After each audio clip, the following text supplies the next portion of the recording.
40 മണ്ഡലങ്ങളിൽ രാഹുലിന്റെ സഹായം കൂടിയേ തീരൂ. മമത രാഹുലിന് മുമ്പിലേക്ക് എത്തിയിരിക്കുകയാണ്. എത്രയോ തവണ കഴിഞ്ഞ ഉപതെരഞ്ഞെടുപ്പിൽ വിജയിച്ചതുപോലെ അത്ര ഈസി ആയിട്ട് ബംഗാളിൽ മമതയ്ക്ക് ഇക്കുറി വിജയിക്കാനാവില്ല എന്ന ചില റിപ്പോർട്ടുകൾ പുറത്തു വരുമ്പോൾ മമതാ ബാനർജിക്ക് കോൺഗ്രസിന്റെ സഹായം തേടിയേ പറ്റുകയുള്ളൂ. ഇവിടെ കഴിഞ്ഞ ദിവസം BJP നേതാവ് മമതയെ വെല്ലുവിളിച്ചുകൊണ്ട് ഒരു കാര്യം അടിവരയിട്ട് പറഞ്ഞിട്ടുണ്ട്. അത് ഡൽഹി പിടിച്ചെടുത്ത് കഴിഞ്ഞു. ഇനി അടുത്തതാ മമത നിങ്ങളെ ചവിട്ടി പുറത്താക്കലാണ്.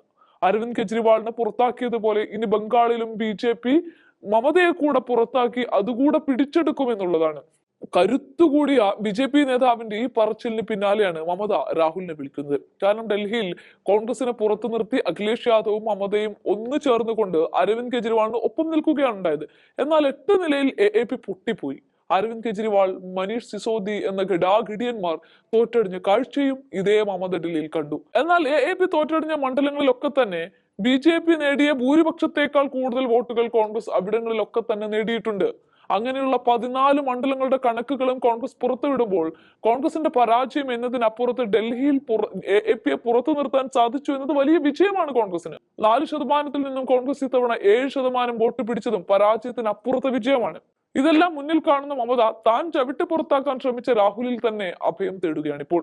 അതിന് പ്രധാന കാരണം 40 സീറ്റുകളിൽ കഴിഞ്ഞ തവണ കഷ്ടിച്ചാണ് മമത കയറി കൂടിയത്.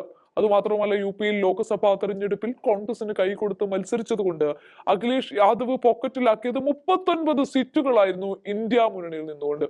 എന്നാൽ പിന്നീട് കോൺഗ്രസോ, എന്തിനാണ് കോൺഗ്രസ് എന്ന മട്ടിലായിരുന്നു അഖിലേഷ് യാദവിന്റെ നീക്കം. അതിന്റെ അടിസ്ഥാനത്തിൽ കോൺഗ്രസിന് മത്സരിക്കാൻ പോലും ഒരു സീറ്റ് നൽകാതെ അഖിലേഷ് സ്വന്തം ഇഷ്ടപ്രകാരം കാര്യങ്ങൾ തീരുമാനിച്ച് മുന്നോട്ട് പോയപ്പോൾ സംഭവിച്ചത് പിന്നീട് നടന്ന 10 മണ്ഡലങ്ങളിലെ ഉപതെരഞ്ഞെടുപ്പിൽ 6 സീറ്റിന് മുകളിൽ BJP നേടുകയാണ് ഉണ്ടായത്.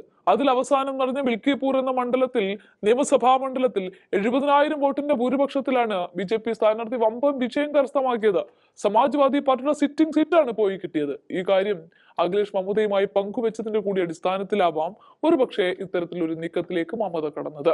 ലോക്സഭാ തെരഞ്ഞെടുപ്പിൽ പോലും കോൺഗ്രസിനൊപ്പം കൂടാൻ മടിച്ചിട്ട് ഇന്ത്യ മുന്നണിക്ക് പുറത്തുനിന്ന് പിന്തുണ കൊടുത്ത മമത പാർലമെന്റിൽ കോൺഗ്രസിനെതിരെ ശബ്ദമുയർത്തുന്ന കാഴ്ചയും കണ്ടു. കോൺഗ്രസിനെ ഒറ്റപ്പെടുത്താൻ കൂടി വേണ്ടിയിട്ടായിരുന്നു അഖിലേഷിന് അരവിന്ദ് കെജ്രിവാളിനും ഒപ്പം ചേർന്നത്.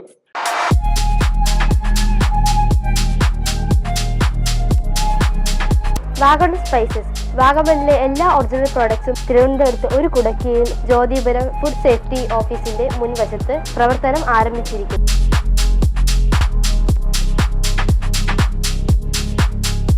കശുവണ്ടി, കുരുമുളക്, ഗ്രാമ്പു, ഏലക്ക, പട്ട, കാഷ്യൂനട്ട്, നട്ട്സ്, ആൽമണ്ട് എന്നിവയെല്ലാം ഇവിടെ ലഭ്യമാണ്.